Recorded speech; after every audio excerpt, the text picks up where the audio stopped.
დასუფთავების აქცია გაიმართა თბილისის ზღვის მიმდებარე ტერიტორიაზე თბილსერვის ჯგუფის და დედაქალაქის საკრებულოს სპორტისა და ახალგაზრდულ საქმეთა კომისიის ჩართულობით აღნიშნული ტერიტორია საყოფაცხოვრებო და სამშენებლო ნარჩენებისგან გაიწმინდა. სამუშაოების შეუფერხებლად შესრულებისთვის მობილიზებული იყო შესაბამისი სპეცტექნიკაც.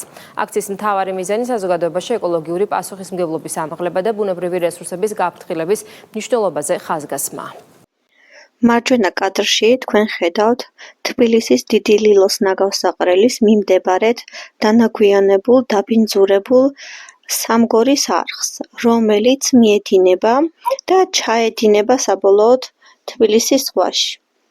მიუხედავად იმისა, რომ ძიმე ტექნიკის საშუალებით გამოვდივართ, ასევე ცოცხალი ძალა ასეულობით ადამიანი არის ჩართული პერმანენტულად ყოველთვიურად, მაინც გამწვანებული ტერიტორიები გამოყენებულია სანაგვედ და არა იმისთვის, რომ ხალხმა დაიცვენოს და რეკრეაციული ფუნქციები მისცეს.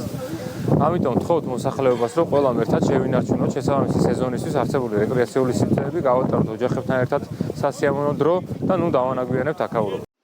ნაგავსაყრელიდან გამოსული ბინძური წყალი და ის ნაგავი, რასაც თქვენ ეხლა კადრებში ხედავთ, უკვე 16 წელია ანაგვიანებს მის ირგვლივ არსებულ გარემოს, ჰექტრობით ტერიტორიაზე არის საუბარი და ბინძურდება როგორც მიწის ქვეშა, ისე მიწის ზემოთა წყლები, რასაც კადრში ხედავთ, არის სამგორის არხი. ტოქსიკური ნივთიერებებით სავსე წყალი საბოლოოდ ლოჭინის მდინარეშიც ჩაედინება და ეს კონკრეტული არხი, რასაც ვიდეოში ხედავთ, მიდის თბილისის ზღვაში და სწორედ აქედან ბინძურდება თბილისის ზღვა და იწამლება როგორც მოსახლეობა, თბილისის მოსახლეობა, ასევე ცხოველები, ფრინველები და სხვა ცოცხალი არსებები. ეს არის თბილისის ეკოლოგიური მდგომარეობა, ეკოსისტემა, რასაც თქვენ ეხლა ხედავთ, ეს ყველაფერი ხდება თბილისში.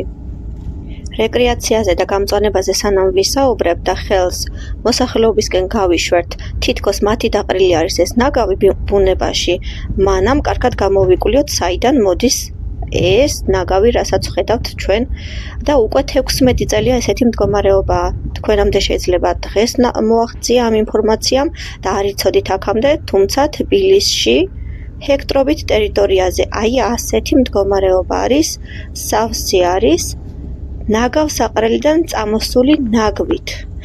ამ პრობლემას ერთჯერადი დასუფთავების აქციებით ვერ მოვაგვარებთ, საჭირო არის არსებული ნაგავსაყრელის მოწყობა და დაკონსერვება, დახურვა.